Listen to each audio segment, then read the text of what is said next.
welcome back to my YouTube channel. Thank you so much um, for coming back to my channel and watching my videos. I really appreciate your support. Please don't forget to subscribe to my channel and leave a comment or feedback below. Let me know what you think of my videos.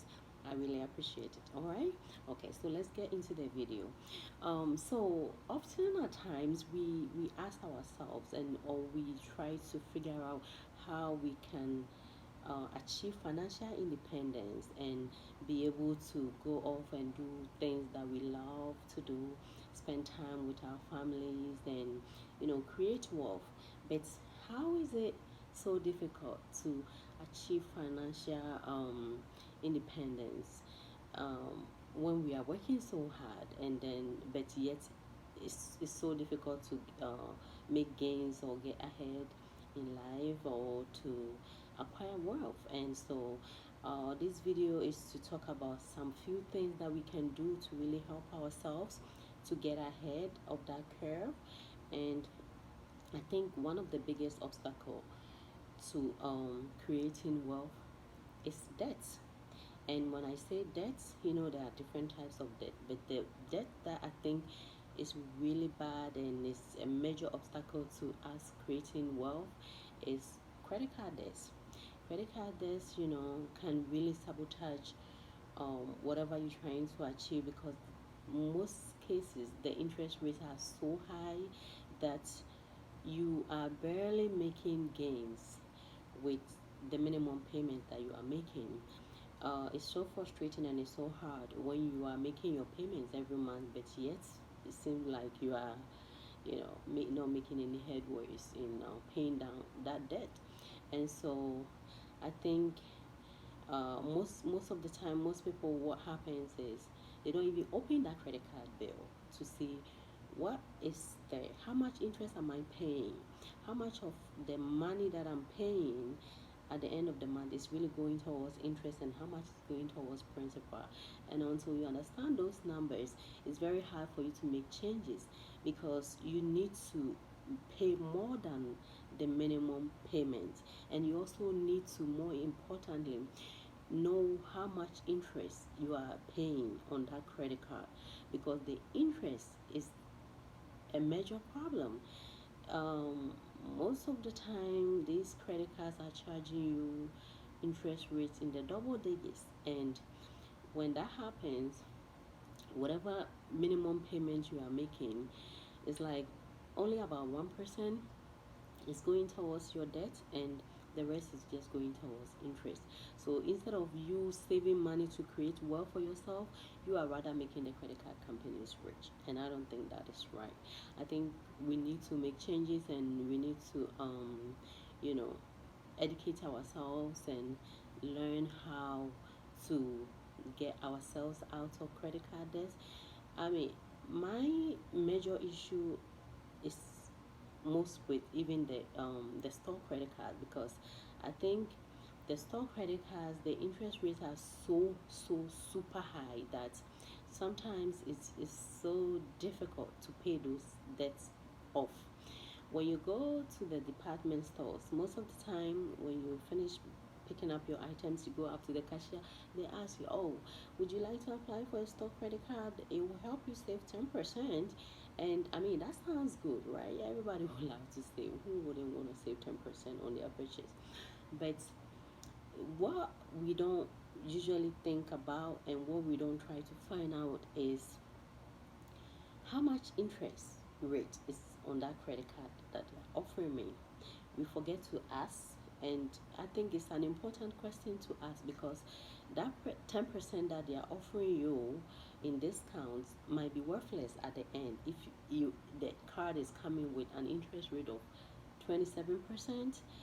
So at the end of the day, if you are not able to pay that amount of purchase price on that card, the full amount, then that means you're gonna be, really in trouble, because that 10% is way less than the 27% that you're going to be paying.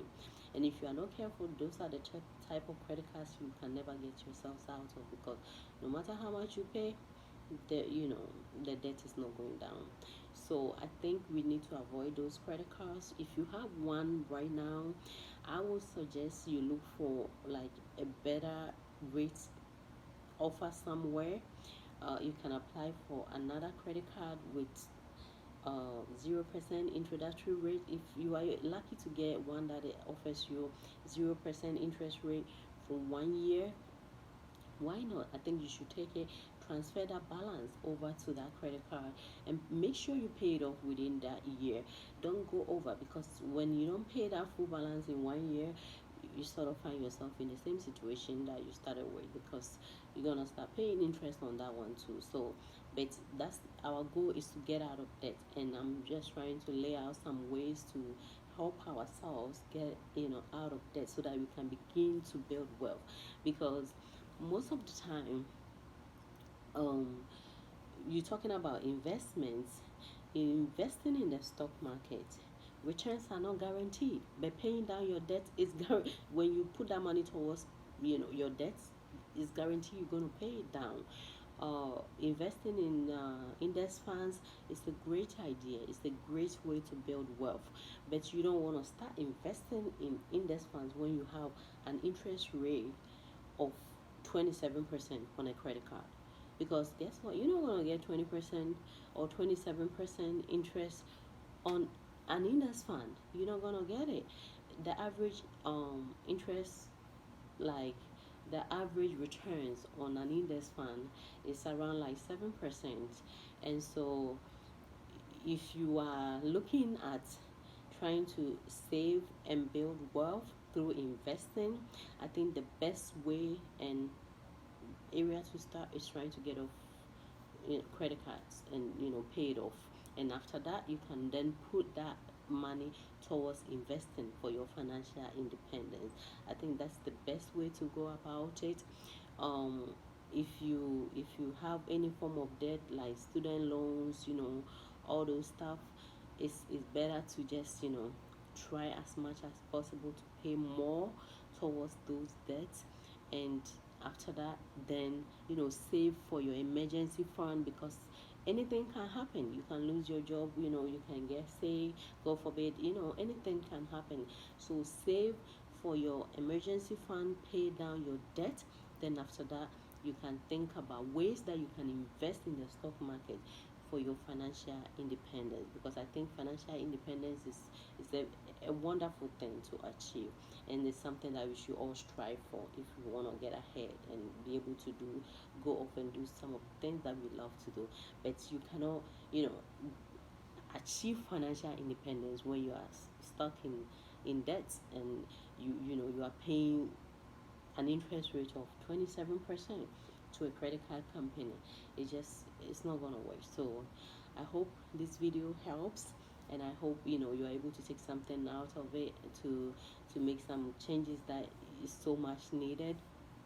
Because I think knowledge is power, and once you have the knowledge, you can use it to empower yourself, and try to improve on your financial situations. I know some people will say it's easier said than done. I know it's not easy, especially in these times. It's really really tough, but with commitment, perseverance, I mean, anything is possible. Just try, look into your life. I always say budget yourself, budget your income, make sure you are spending wisely when you have to. Don't just go off and spend anyhow. uh, Cut down things that are really not necessary, things that you don't really need to be able to live, because if you have a goal that you're trying to achieve, you have to make sacrifices to achieve that goal. And so I believe, in order to achieve financial independence, it takes work. It's not just okay, I want to achieve financial independence and then that's it. No, you have to look into your life, check your expenses, make sure you are spending less than you make. Don't spend more than you make, because that's how you get into trouble. Spend less than you make. Things that are not necessary, cut them out.